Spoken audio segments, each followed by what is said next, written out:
Imagine waking up, not in your bed, not to the sound of an alarm or the soft hum of heating vents or the smell of coffee already brewing in the kitchen. Imagine waking up on the floor, on a rough wooden platform covered in animal hides. The air is so cold it burns your nose when you breathe. The fire that kept you alive last night has burned down to dying embers, and the only thing separating you from the absolute zero of a Norse winter outside is a single wall of timber and sod, grass growing on the roof to hold in heat, packed so tightly that the walls seem almost alive. There is no light yet. There won't be for hours. In the far north of Scandinavia, in the depths of winter, the sun barely rises at all. Some days, it never fully clears the horizon. You are living in a world of near-permanent darkness, bitter cold, and scarcity. And this is not a catastrophe. This is just Tuesday. This is what it meant to be alive in the Viking Age. And here's what I want you to understand before we go any further. The Vikings did not survive winter by accident.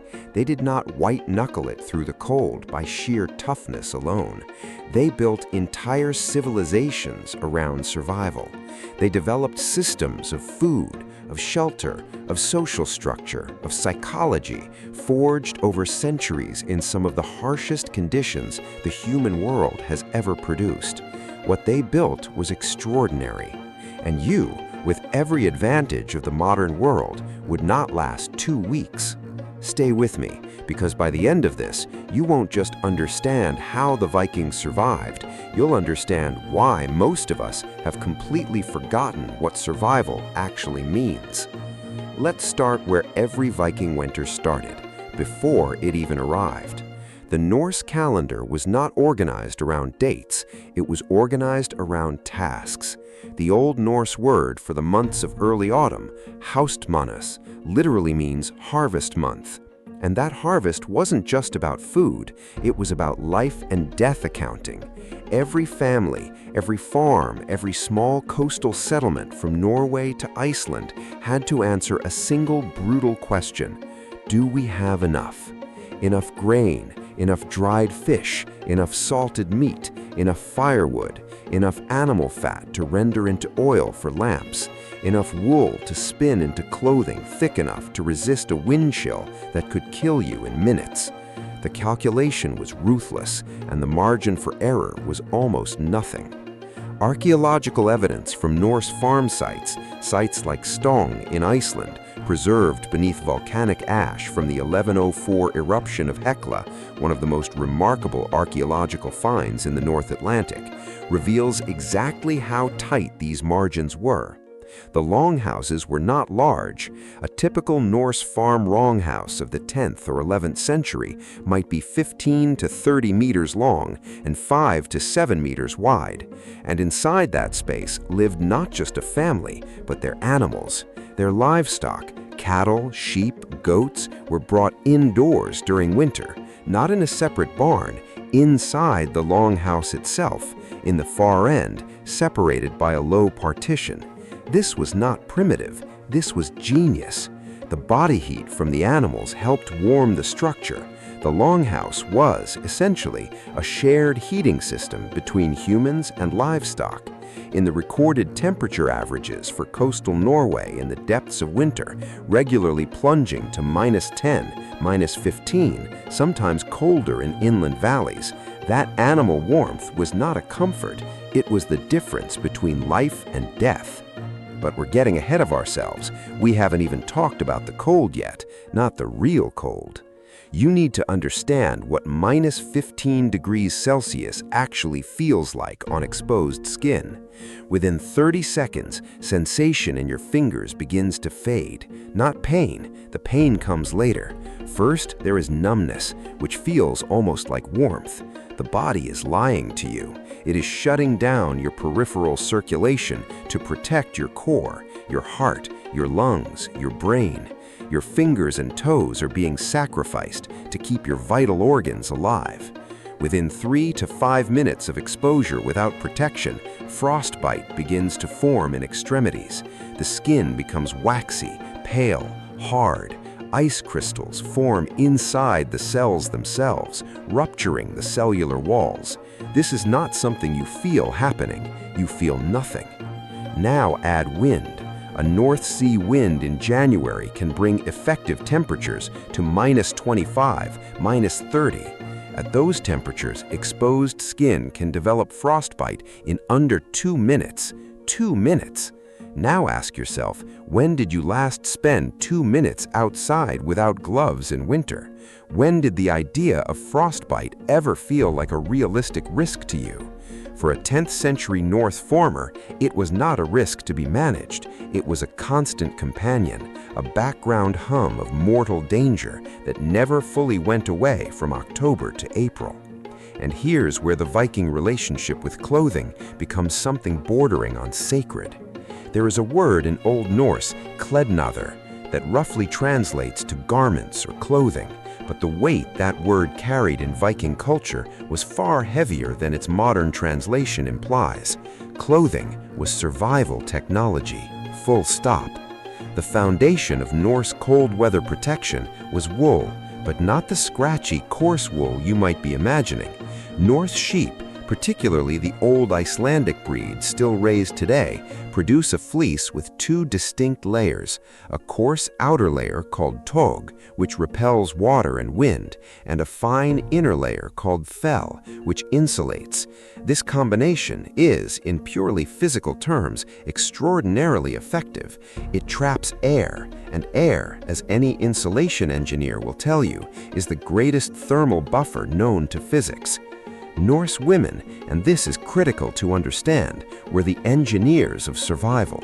The production of wool textiles was so central to Norse society that the tools of weaving, the spindle whorl and the loom weight, appear in female burial sites across Scandinavia with a frequency and reverence that mirrors the swords in male warrior graves.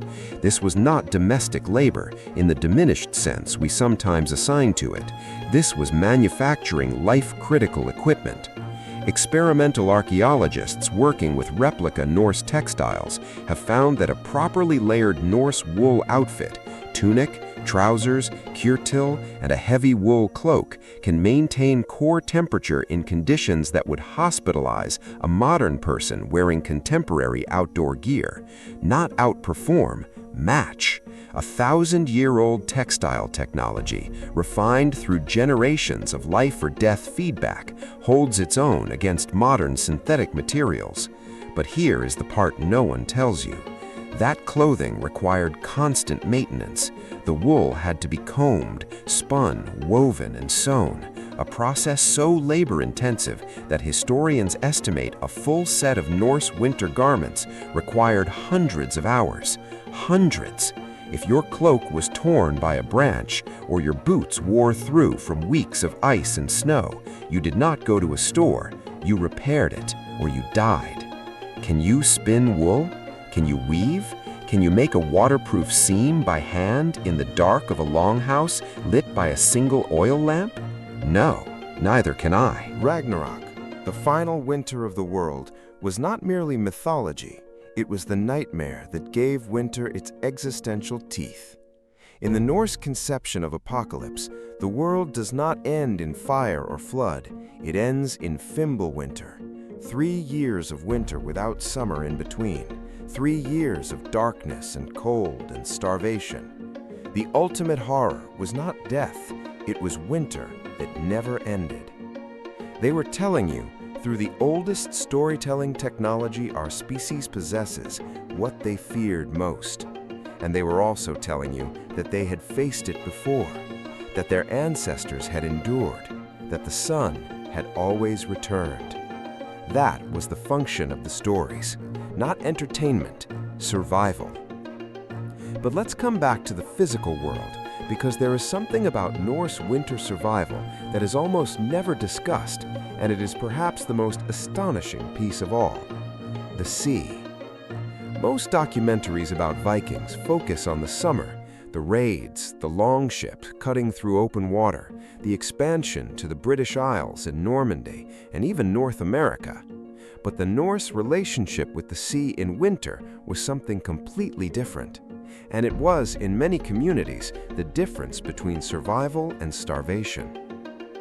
Winter fishing in the North Atlantic is, by any objective measure, one of the most dangerous activities a human being can engage in. The water temperature off coastal Norway in January hovers around 4 degrees Celsius. At that temperature, immersion means death in approximately 30 to 90 minutes, depending on body composition and physical condition. The waves are irregular and violent. Storms materialize with almost no warning. The darkness is near total before 8 in the morning and after 3 in the afternoon. And yet, the Norse fished in winter. They fished through winter. The dried cod trade, which would eventually form the economic backbone of medieval Norwegian society and later the Hanseatic League, had its roots in winter fishing practices going back to the Viking Age and earlier. The cold, dry winter air of coastal Norway is, as any food scientist will confirm, ideal for the natural preservation of cod. The fish freeze and thaw and dry in the salt wind, creating a product, stockfish dried without salt, that can last for years and provided protein calories to communities across Northern Europe for centuries. They were not just surviving winter, they were building industries in it. But here is what it actually meant to go out on that water in January. The boats were open. Norse coastal fishing vessels, the smaller craft, not the famous ocean-going longships, were typically open-hulled, clinker-built, shallow draft, no cabin, no windscreen. You sat in an open boat on the North Atlantic in winter, pulling nets or lines for hours at a time. The physical demands were almost incomprehensible. Core strength to maintain stability in a pitching, rolling hull. Dexterity in hands that were being destroyed by cold water and icy rope. The situational awareness to read weather in a sky that could turn murderous in an hour. Navigation in darkness and fog by the stars, by wind direction, by the feel of currents, by knowledge passed down through generations so deep it had become instinct. If you fell overboard, there was no rescue. The water would take you in minutes. Your crewmates, even if they saw you go, could not always turn the boat in time, could not always reach you before hypothermia locked your muscles and pulled you under. This happened. It happened regularly. Every Norse coastal community knew death by the sea the way we know death by old age, expected, grieved, accepted. I want to stop here for a moment because I've been building a picture of hardship, cold, darkness, starvation, danger, psychological collapse, and I want to be very careful about what I'm claiming. I am not claiming the Norse were superhuman. I am not claiming they felt no fear, no cold, no despair. What I am claiming, what the archaeology and the historical record and the physical science together make absolutely clear, is that they had built, over centuries of selection and cultural refinement, a system of living that was precisely calibrated to the conditions they faced. Their bodies, their tools, their food, their social structures, their mythology, their psychology, everything was tuned to winter the way a musical instrument is tuned to a specific key. And we have lost almost all of it, not through weakness, not through failure, but because we built another system, a global technological infrastructure of heating and agriculture and supply chains and artificial light that made the tuning unnecessary. The question worth sitting with is not whether you could survive a Viking winter with a crash course in spinning wool and smoking fish. The question is deeper than that. The question is, what did they know about surviving, about enduring, about finding meaning in darkness that we've forgotten? And is it possible that in forgetting it, we've lost something beyond just the practical skills? Let me tell you about the blot. The Norse ritual calendar was organized almost entirely around survival checkpoints. Dísablot in late winter, February roughly, was dedicated to the Disir, female ancestral spirits, the protective forces of the family line. It was also, practically, a midwinter ritual held at the moment when food stores were at their lowest and spring felt impossibly distant. What do you do when you are at your lowest point, when the darkness seems permanent, when the cold has ground you down for months and you cannot see the end of it? You gather. You share what little you have. You make offerings of food, of drink, of animals to the forces greater than yourself. You remember your ancestors and ask them to carry you forward the way they carried themselves forward. This is not superstition. This is, in the language of modern psychology, a sophisticated community mental health intervention. The gathering itself, the act of communal ritual, triggers neurochemical responses, the release of oxytocin and serotonin that counteract the depression and isolation of winter. The act of generosity and scarcity, the sharing of food when food is precious, reinforces social bonds that are the literal survival infrastructure of a small community. The Norse did not know the neuroscience, but they had empirically discovered the effect over hundreds of years of living through winters that would break us. They had built in their religion, their ritual, their storytelling, their social structure, a technology for psychological survival that was as sophisticated and as effective as their woolworking or their fishing. We do not have this technology anymore, not in the same form. We have its echoes in holiday gatherings, in midwinter festivals, in the urge to light candles in darkness. But we have lost the understanding of why it works, of what it was actually for. Now I want to talk about children, because if you want to understand how hard Viking winter was, look at the mortality data. Look at what the ground gives back. Archaeological analysis of Norse burial sites and waste deposits, including the remarkable work done at Hydaby, the great Norse trading town in what is now northern Germany, and at farmstead sites across Iceland and Greenland, reveals a child mortality rate that is almost impossible to process from a modern perspective. Skeletal analysis suggests that in Viking-age Scandinavia, somewhere between 25% and 40% of children did not survive to adulthood.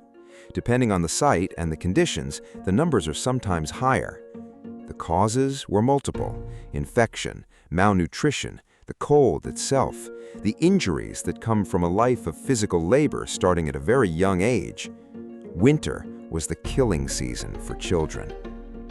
The combination of a weakened immune system from poor winter nutrition, the crowded conditions of the longhouse, which facilitated the spread of respiratory infections, and the physiological vulnerability of small bodies to cold created a perfect storm of mortality risk every year between November and April. A Norse parent watching their child through a winter was watching them run a gauntlet, and they knew it.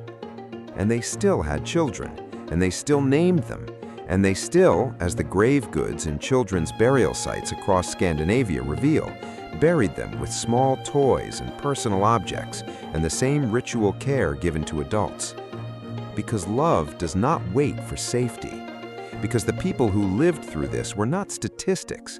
They were parents. They were children. They were human beings doing the most human thing possible, choosing to love, choosing to build, choosing to continue in conditions that gave them every rational reason to despair.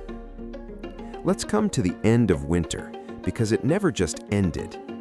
The Norse had a word for the cruelest phase of the year, vorkuldi, spring cold, the brief teasing thaw that comes in March, or February some years, or April others, followed by the hammer of a late frost, a final deep freeze that could kill the early shoots, that could kill the animals that had barely survived the winter, that could take the lives of people whose bodies were already depleted to their last reserves.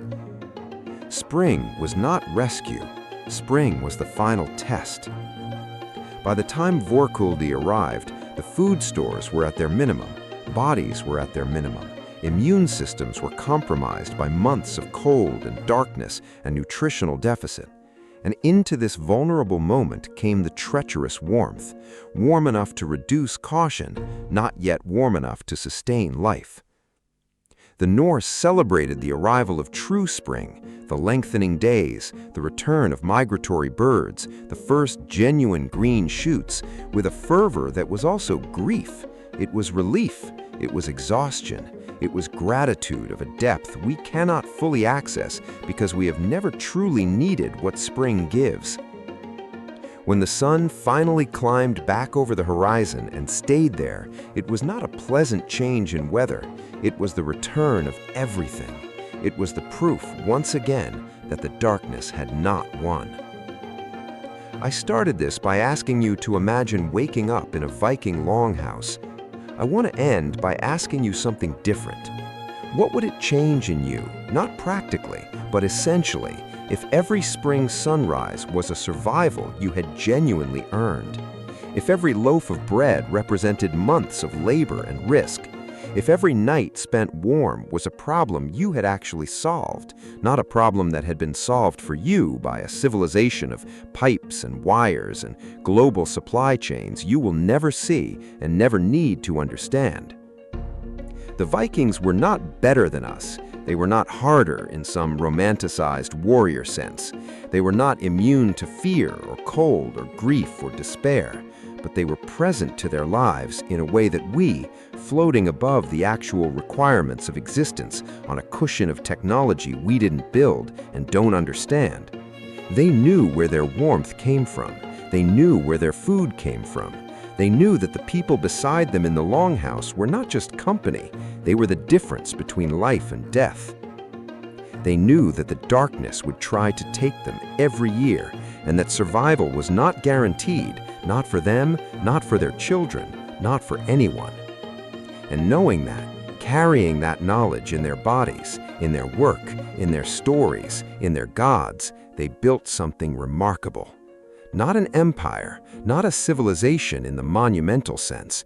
They built a way of being alive that was honest about what life costs, that was clear-eyed about what it requires, that found beauty in the fire, in the story, in the first light of a January sunrise barely clearing the frozen fjord, not in spite of the darkness, but through it. You would not survive a Viking winter.